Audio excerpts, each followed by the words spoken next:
sepanjang masa. Tanah airku aman dan makmur, pulau kelapa nan amat subur, pulau melati pujaan bangsa sejak dulu kala.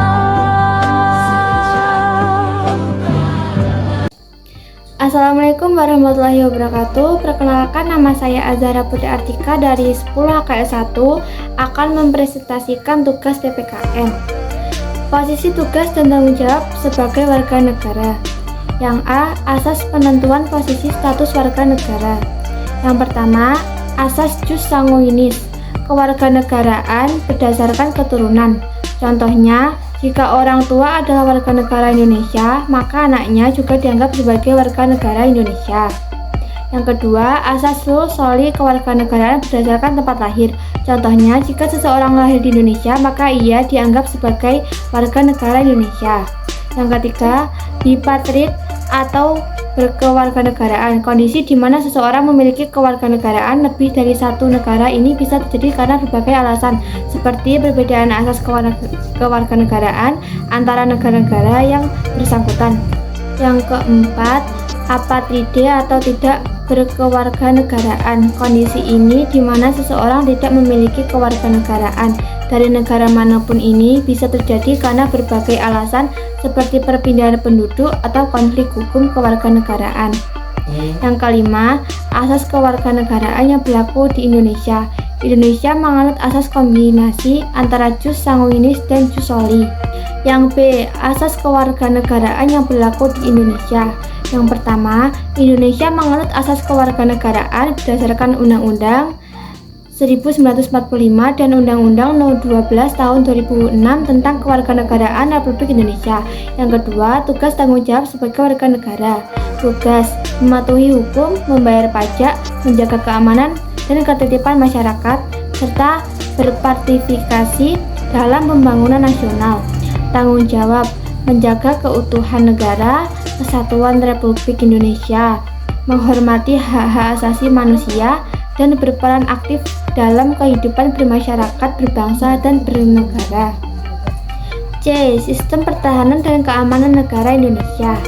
Pertama, arti pertahanan dan keamanan negara. Pertahanan negara, usaha untuk mempertahankan kedaulatan dan integritas negara dari ancaman militer. Keamanan negara, kondisi dinamis yang menjamin terwujudnya kepentingan nasional dan stabilitas nasional.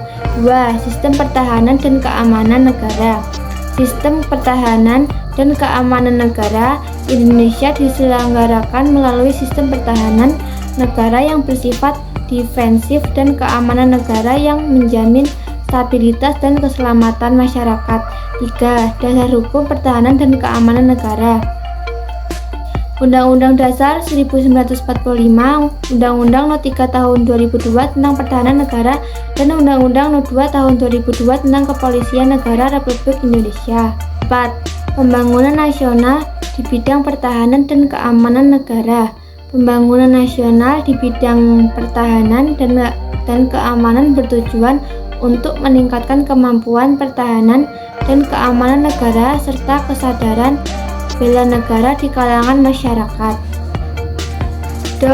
Peran Indonesia dalam hubungan antar bangsa. 1. Arti faktor penyebab dan tujuan dari hubungan internasional. Arti interaksi antar negara-negara yang bertujuan untuk mencapai kepentingan nasional masing-masing. Faktor penyebab kepentingan ekonomi, politik, keamanan, dan budaya. Tujuan meningkatkan kerjasama perdamaian dan kesejahteraan. 2. Bidang-bidang hubungan internasional, politik, ekonomi, sosial, budaya, dan keamanan. 3. Asas dalam hubungan antar bangsa dan negara. Asas teritorial, menghormati kedaulatan dan integritas wilayah negara lain. Asas kebangsaan, menghormati identitas dan kepentingan nasional negara lain. Asas kepentingan umum, mengutamakan kepentingan bersama dan kerjasama.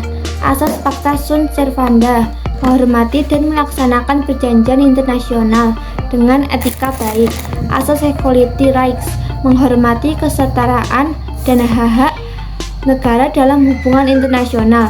Asas keterbukaan, menjalankan hubungan internasional dengan transparan dan terbuka. Nilai-nilai Pancasila dalam pembangunan nasional. 1. Nilai keutuhan, mengembangkan sikap religius dan toleransi antar umat beragama dalam pembangunan nasional. 2. Nilai kemanusiaan, mengembangkan sikap menghormati harkat dan martabat manusia serta keadilan sosial dalam pembangunan nasional. 3. Nilai persatuan, mengembangkan sikap persatuan dan kesatuan bangsa dalam pembangunan nasional. 4. Nilai kerakyatan, mengembangkan sikap demokratis dan partisipatif dalam kehidupan bermasyarakat, berbangsa, dan bernegara. 5. Nilai keadilan, mengembangkan sikap adil dan bijaksana dalam pembangunan nasional.